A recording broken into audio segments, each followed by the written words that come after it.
په دې ناسته کې د ولایت مقام د دفتر رئیس او اقتصاد ریاست رئیس ترڅنګ د ټولو سکتوري ریاستونو رئیسانو او یا استازو او همداراز د اړوند مؤسساتو مسؤلینو یا استازو برخه درلوده.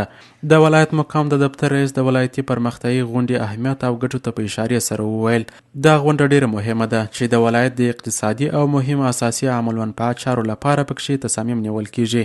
نو په کار ده چې مؤسسات د سکتوري ریاستونو او ولایت مقام سره په همغږي چارې مخته یوسي او د اصولو موافق د مسؤلینو سره په همغږي سروې ترسره او پروژې تطبیق کړي ترڅو د مستحقو سیمو تثبیت په ښه ډول ترسره سي.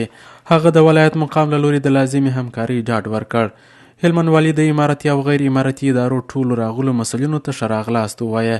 د چارو پر همغږۍ، شفافیت او اصولیت یې ټینګار وکړ.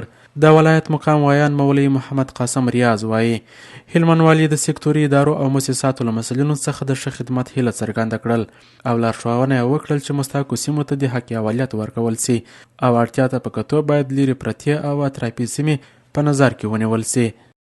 تېره ورځ د هلمند والي الحاج محترم مولوي امان الدین منصور صاحب په مشرۍ ولایت مقام غونډو تالار کې ولایتي پرمختیایي میاشتنۍ غونډه وسوه چې د دې غونډې سکرتریت د اقتصاد ریاست په غاړه دی او ټولو اړوند سکتوري ریاستونو مسؤلینو او د اړوند مؤسساتو مسؤلینو یا استازو پکې ګډون کړی و.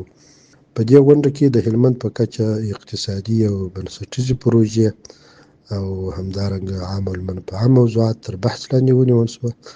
ستونزې په ګوته سوې، د حل پر لارو چارو یې بحثونه وسول او د لا ښه پرمختګ په موخه لازم تصامیم ونیول سوه او هلمند والي صاحب ټولو مسؤلینو ته د ښې همغږۍ په اړه لازمې سپارښتنې وکړې. د اقتصاد ریاست مرستیال د تیر مجلس ګڼ موضوعات تعقیب کړل او د کړنو ارزونه یې ترسره کړل.